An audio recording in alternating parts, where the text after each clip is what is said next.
一口气看完死侍与金刚狼无删减版本，还原9处删改，品尝原汁原味的死侍风情。废话不多说，咱们直接进入正片。Let's fucking go。在死侍第2部的片尾彩蛋中，死侍拿到了电锁的时空穿越装置。于是死侍回到过去，先拯救了妻子，然后拯救了自己在第2部中落地成盒的死侍小月，再然后就是杀掉小贱贱饰演的另外2个角色，一个是差点要了金刚狼老命的改造人韦德。Hey, it's me. 啊？还有一个就是自己曾经非常后悔饰演的绿灯侠。You're welcome, Canada. 最后，死侍还来到了2战前，以亲手照顾婴儿时期的德军元首来升华电影的反战主题。在完成了这些工作以后，小贱贱也就成了死侍的合理扮演者。然而他拿到时空穿越装置并没有就此作罢，他再次穿越来到了漫威主宇宙的神圣时间线。死侍想要加入复仇者联盟，结果被 Happy 拒绝，没办法，自己只能再次穿越回属于自己的平行时空，并度过了6年的无聊时光。在这期间，他做起了二手车销售，碎嘴子的被动技能让他在小孩面前说了很多成人玩笑，导致自己又度过了差评被投诉的一天。回到家中，一大堆人为死侍庆祝生日。尽管这段剧情有大量的彩蛋和碎嘴子玩笑，但咱们还是略过这段，直接跳到主剧情上会比较好。吹完生日蜡烛之后，死侍被时间管理局的人敲了门，因为他多次利用时空装置扰乱时间线，最终被带回了局子，跟洛基做了同一把椅子。也见到了不想给时空管理局工作的悖论先生，他告诉死侍，因为多次时空穿越，让时间管理局的人成功盯上了对方，叫死侍来的目的也不是为了治罪。In fact, you've been chosen for a higher purpose. 他想让死侍加入漫威主宇宙，跟复仇者们一起成就一番大事业，这让死侍听得无比激动，二话不说就退出了死侍原属的福斯电影公司。Suck it, Fox. Get fucked. 然后时间管理局给死侍制作了一套全新的战衣，虽然穿上战衣后让他无比兴奋，殊不知事情远没有他想的那么简单。因为每个时间线都有特殊的锚定之人，锚定之人的消失会导致整条时间线走向灭亡，而死侍宇宙的锚定之人正是前不久刚死的金刚狼。所以悖论先生告诉死侍，他的宇宙正在消亡，虽然这个消亡的过程还有几千年，但时间管理局不喜欢等待，而是他们会使用时间粉碎装置将死侍宇宙提前消失，就像是给大树修剪树枝一样，剪掉死侍的宇宙时间线。所以死侍现在有2个选择，一个是回到自己的宇宙跟朋友团聚，然后72小时后时间粉碎装置将彻底粉碎掉他所在的时间线，另一个选项则是加入神圣的漫威宇宙时间线，从此告别原本那枯燥无聊的生活。死侍听到后并没有选择这2个选项，而是选出了第3个选项，也就是在其他平行宇宙随便找一个金刚狼来接替自己宇宙的锚定之人。他抢过悖论先生的时空遥控，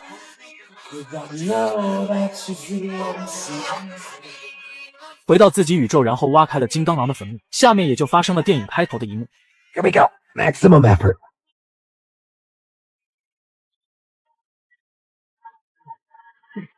Okay, Peanut. Guess we're getting that team up after all. I'm doing this tonight. 这段跳舞的部分虽然是死侍的舞蹈替身，但剧组事先录制了完整的舞蹈视频，而在电影中这段的删减镜头中，死侍电影的独有风味也被体现得淋漓尽致。只可惜大部分的院线大荧幕上没有这个画面。解决完这帮小喽啰，死侍也就开始了多元宇宙的时空之旅。他找到的第一个金刚狼是一位矮小精悍霸道狼叔，因为在原漫画中，金刚狼就是整个 X 战警中最矮的一位。 Yes, you did, comic accurate short king. 但死侍看到后有一种雇佣童工的感觉，所以二话不说就离开去找下一位了。但接下来他找到的都是一些脾气暴躁不靠谱的狼叔，有伸不出钢爪的断手金刚狼，有是赌成性的独眼金刚狼，有被钉在十字架上的狼叔，也有入土半截的老狼。当然了，还有超人饰演的金刚狼。他客串金刚狼其实是漫威宇宙早就想做的事，毕竟在当初挑选金刚狼选角的时候，除了休杰克曼以外，也就只有超人了。但这些全都不跟死侍废话，因为他们都是休杰克曼的替身或者是不满意的造型，没有满意的造型，休杰克曼是不会出演的。直到死侍遇到了这位，他看上去不仅是个酒鬼，还是个伸不出钢爪的软骨头。死侍拿枪指着他头说要去拯救世界，而对方一听拯救世界这4个字就像逃避，喝了整瓶酒后立马倒地。没办法，死侍只好将其拖拽回了时间管理局，好让他来接替自己宇宙的锚定之人。然而死侍这次又想简单了。悖论先生告诉死侍，锚定之人无可替代，更何况死侍找来的还是全宇宙最差劲的金刚狼。 This Wolverine let down his entire world. He's the stuff of legend, but not in a good way. 死侍想要做点什么挽救一下，只可惜他惹错了人。小心眼的悖论先生很是记仇，死侍只不过是磕断了他的鼻梁，他就直接放弃了这位死侍，还把他丢进了时间管理局的垃圾场。 Where the fuck did he go? To the trash heap. You'll fit right in. 时间管理局的垃圾场也被称为虚空，显然这个地方他俩都没来过。 Where the hell are we? I don't know. Looks kind of Mad Maxy. But that would be IP infringement, right? 嫌死侍废话太多，金刚狼上来就是一杵子，然后为了让金刚狼冷静下来，死侍也来了一梭子。于是俩人就在这进行了万众期待的死侍大战金刚狼。Let's give the people what they came for. Let's fucking go. Get your special sock out, dude.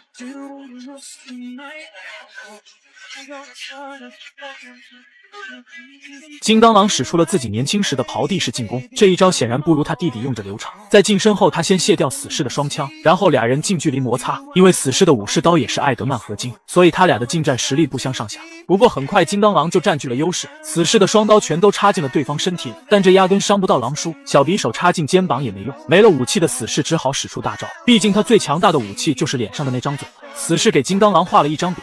They have the power to end my universe, but they also have the power to change yours. 狼叔听到这话后心动了，因为自己辜负了全世界，改变过去或许能纠正自己的某半评分。也就在这时，一旁的大人物叫停了他俩的谈话。死侍见到后表示愤怒，因为对方的出现一定会跟自己抢戏，毕竟在这部电影中自己才是主角。 Fair warning, gorgeous. You're going to encounter some indelicate language, a smidge of ass play, but we've been prohibited from using cocaine on camera. They're coming. Who's they? 虚空毕竟是一个完整的生存空间，所以定会有地头蛇一样的势力。疯狂麦克斯的废土车队来势汹汹，狼叔弟弟的座驾更像极了前不久狂暴女神中锤哥的座驾。这时美国队长也来了一个标准的英雄登场，并且还要说出那句经典台词 Oh my god, he's gonna say it! Hey, what? Avengers! Raymond! 看来克里斯在漫威宇宙中除了美队以外，还有其他需要强行杀青的角色。霹雳火的超能力再厉害也架不住导演的实力，随便安插个克制他能力的人，便让对方不再嚣张。 Oh! Fuck! 霹雳火被解决后，接下来就是金刚狼大战他弟弟。死侍见状后也很是期待这场战斗，他先把自己的武器都收回来，然后他以为兄弟俩的战斗会持续很久，没想到一下就完事了。弟弟的脑袋瓜子流畅的滑落到了地上，整活的死侍不放过任何一个蹭流量的机会，高举头颅就蹭起了狂暴女神的流量。 The head of your precious queen, Furiosa! 在死侍的跑杀下，金刚狼的士气此时已经达到了巅峰。他质问下一个对战的会是谁，没成想反派们很是聪明，要想抓住金刚狼和死侍，专业的设备还是必不可少。只见他们启动了强力的电磁装置，就这样俩人便被抓了去。在这片废土世界里有很多势力，但大概被分为诺瓦组织和其他组织。诺瓦是虚空世界中最无敌的存在，所以虚空就像是他的梦境一样，可以随心所欲。 在霹雳火的口中得知，这附近还有一个抵抗组织，在抵抗诺瓦的同时，也在寻找着离开虚空的方法。所以找到这个抵抗组织，也就是死侍的头等目标。很快，3人就被带到了诺瓦的地盘。这里有很多金刚狼的老朋友，而且大多数都是 X 战警里边的反派角色。就连身为老大的诺瓦，都是一副熟悉的光头背影。他是 X 战警中查尔斯的双胞胎姐姐，所以俩人都有着相似气质的脸型和同样爱玩弄别人脑袋的发型。 他高傲无比，听不得一点别人说自己坏话。死侍也就利用这一点，先把霹雳火的戏份杀青。毕竟美队这张脸出镜的时间越长，就越对自己不利，而且片酬还高。Think I'm a shit talker, but this guy, next level. Wait, I don't even know what half that means. I don't. 就这样，霹雳火被死侍给害死了。紧接着，诺瓦给了俩人加入自己的机会，但金刚狼并不接受邀请，他冲向诺瓦，但显然他还不知道诺瓦的真实实力。诺瓦作为 X 教授查尔斯的亲生姐姐，她不仅跟查尔斯一样都拥有心灵感应的能力，甚至她可以利用心灵感应的能力对目标施行 PUA。诺瓦还有御物的能力，除了这些，他可以做到悬浮。 还有复制和操控众生的 DNA 来构建自己肉身的能力，所以他跟金刚狼还有死侍都有着超强愈合的能力。总而言之，就是只要诺瓦的脑袋没事，那他就是无敌的存在。展示完诺瓦的超能力，接下来也就该介绍一下虚空的另一个无敌生物，那就是艾里奥斯。他是一团有意识的风暴。如果把整个虚空都比作成一个胃的话，那艾里奥斯就是胃里的消化液，它吞噬着虚空世界的一切。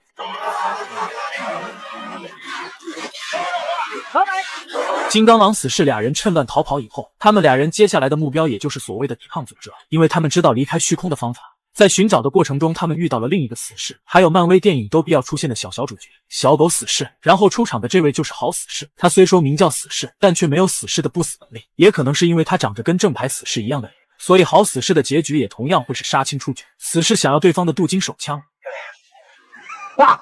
Over my dead body. You're fun. 在好死侍的帮助下，俩人很快就知道了抵抗组织的方位，俩人便二话不说就踏上了前往抵抗组织的行程。在路上，死侍也看到了前所未见的自然气候，也看到了漫威宇宙中顶上战争所产生的战争垃圾。这样看来，死侍也算是参与了漫威之战。在车上，死侍又开启了碎嘴能力，说着让金刚狼很是难堪的话，但这些并不会让狼叔生气。可直到死侍说了一句 If they can fix your world, what's the first thing you're going to do when you get out of here? If 敏感的金刚狼瞬间愤怒，二话不说就给死侍来了一爪。他认为死侍全程都在骗自己，而死侍说自己没有骗人，顶多算是浅浅的画了一张饼而已。随后死侍又说了一些不该说的话，让金刚狼彻底破了防。当然了，狼叔的嘴也不是吃素的，他只说了单单几句话，也同样让死侍破了防。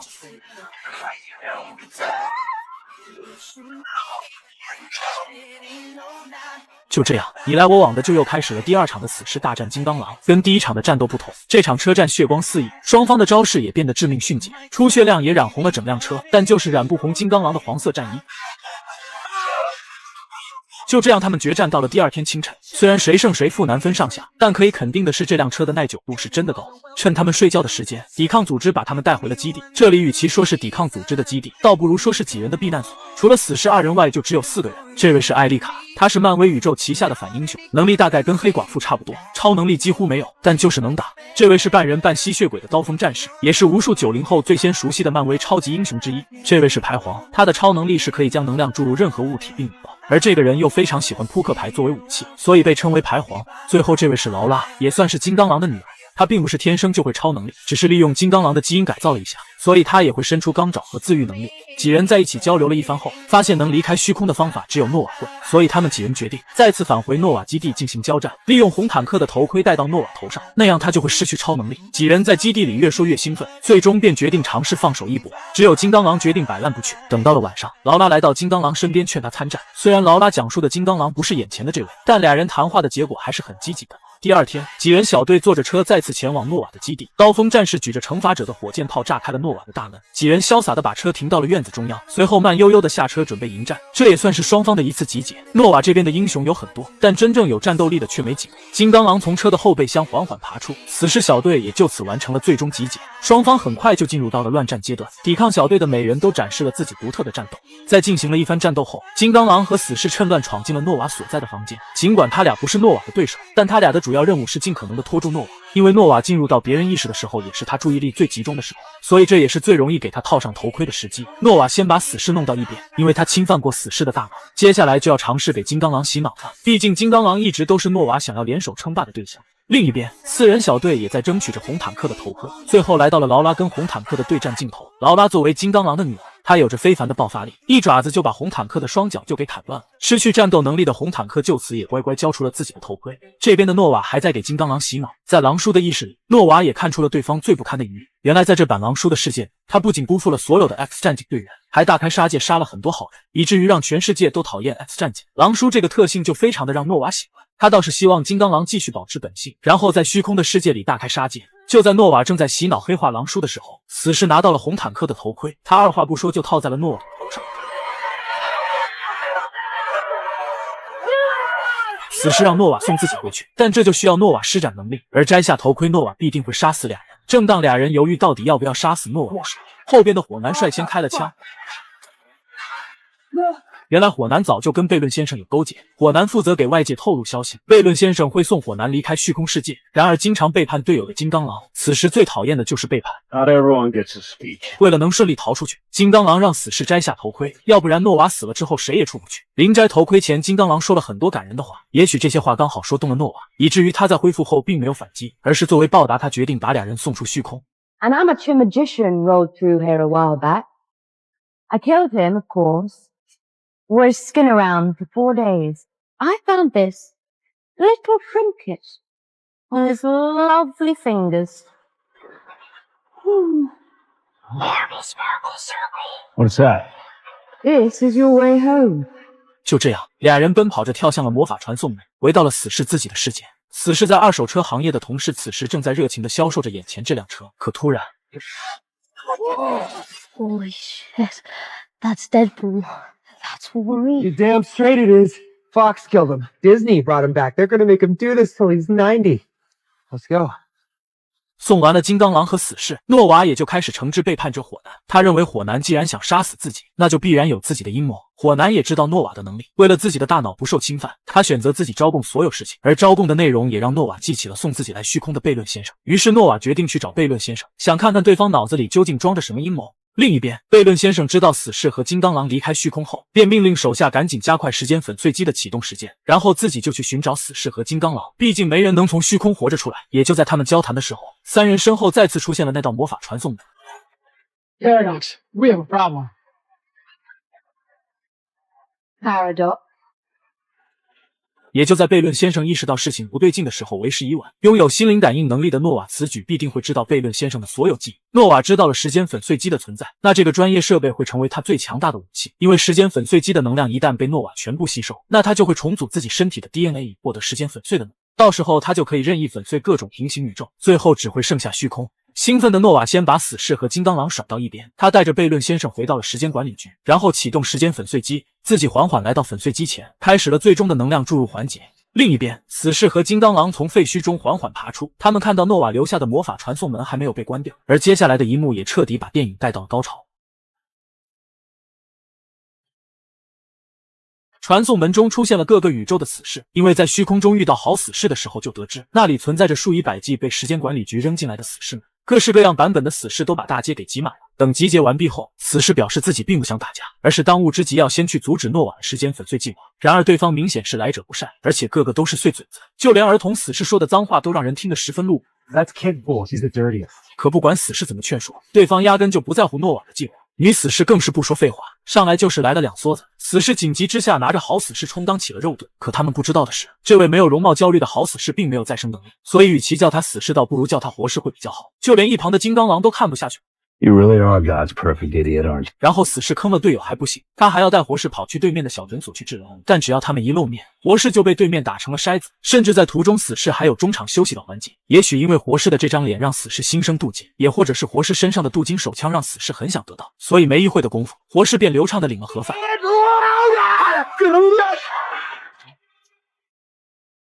然后死侍把尸体拖到一旁，取出他心心念的镀金手枪，决定跟金刚狼来一个死士间的终极之战。 I get to kill 100 yous. Fuck yeah, I'm ready. 作为本部电影的最终大决战，你会从这场战斗中发现很多有意思的事情，所以请尽情欣赏这场漫威电影中血腥程度最大的死士大战。All right, let's do this. Maximum. Oh,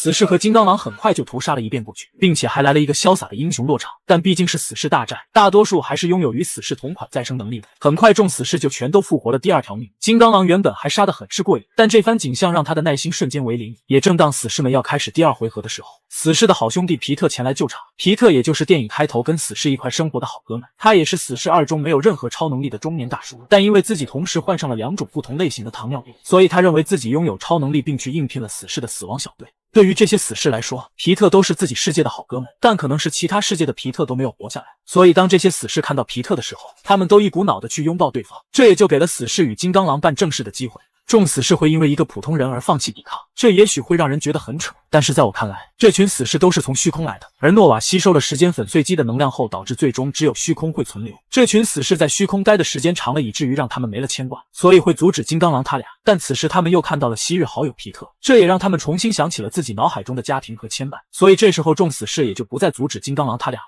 等俩人来到了时间管理局后，此时诺瓦已经正在吸收粉碎机的能量了。一旦诺瓦吸收完成，那将整个宇宙都将不复存在，最终只剩下虚空供他玩乐。而阻止他的方法也很简单，就是在时间粉碎机的下方有2条能量柱，只要让这2条能量柱连接，从而让时间粉碎机发生短路，这样就会杀死诺瓦。但代价就是去连接能量柱的人会被反物质的能量吞噬，最终就会魂飞魄散。于是，在去楼下能量柱的路上，俩人掰扯了一下究竟给该死的问题。金刚狼说自己的牵挂的人们都已经死了，所以自己死没什么大不了。可就当金刚狼要进去的时候，死士悄摸的从身后给了金刚狼一杵子，然后自己进了屋并关上了大门。死士来到2个能量柱中间，他先击碎1条能量柱，里边的能量就像一条条电缆一样，但摸一条也许并没什么。但就当他去弄另外1条能量柱的时候，发现距离根本够不到，2条能量柱离得太远了。此时诺瓦的能量吸收已经接近尾声了，也就在这千钧一发之际，金刚狼闪亮登场。